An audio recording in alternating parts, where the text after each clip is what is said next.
You may have seen this product before. It's the Johnson Baby Powder. This powder has been on the market for a really long time, but lately it has been the subject of the news because using Johnson's Baby Powder can lead to cancer. No! God, please, no! Hello, welcome to the BR channel, and we are going to discuss a bit more about Johnson & Johnson.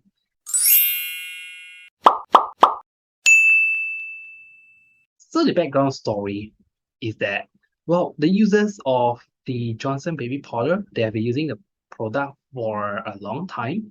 Then they noticed that they started developing cancer.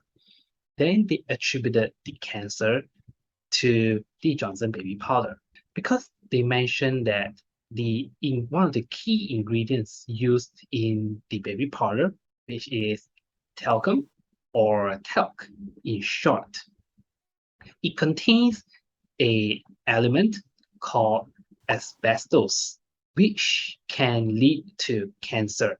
Johnson & Johnson now, they are going to recall or at least remove all of the talcum-based baby powder from the markets across the globe.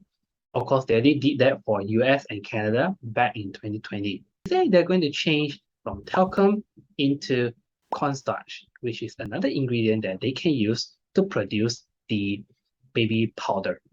The next question will be, can we still invest in Johnson & Johnson stock?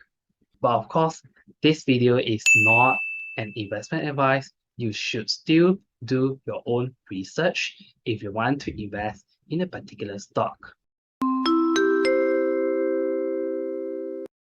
In reaction to the news, the share price of Johnson & Johnson in the last week, which is the week ending 12th of August, the share price had actually dropped around 3%. So in a way, the market has reacted a little bit negative towards the news. But will this be significant? All right, so let's open up the 2021 annual report of Johnson & Johnson. That being the latest available financial year for the company. There's 100 over pages in this annual report, but don't worry, we won't go through all of them. To begin, Johnson & Johnson is not just selling their baby powder. They also sell a lot of products that you can still see in the supermarket.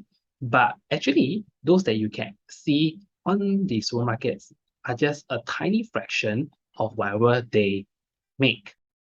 Now, Johnson & Johnson in 2021, they made a total revenue of $93 billion. $93 billion comes from a variety of segments. Most of it actually comes from the pharmaceutical segment, which generated $52 billion in total revenue in 2021. That makes up to more than half of whatever revenue that they make. Then coming in second place for Johnson & Johnson will be their medical devices. So medical devices, the total worldwide sales is 27 billion. That is around 30% of the company's revenue. So that's around already 70 to 80% of the company's revenue. Then only the rest comes from consumer health, which are the products that we see on the market, which amounted to only 14.6 billion in 2021. So you might say 14 billion is huge, but of the total revenue that the company made is considered the least significant compared to the pharmaceutical and the medical devices. And to dive down further into this is that the sub-segments for consumer health will be OTC, over-the-counter medicines, skin health and beauty, oral care, baby care, women's health, wound care, or others. And it's obviously that Johnson's baby powder will fall under the baby care segment. But the baby care segment is not just only from Johnson's baby powder. But what other products are in there, we can't really know. That is only internal information. External information, we can only know that baby care is let's round it up, $1.6 billion. Baby care is more than 10% of the consumer health segment. But if you compare this to the total revenue of Johnson & Johnson, you can tell that it is very insignificant. So what's the point here?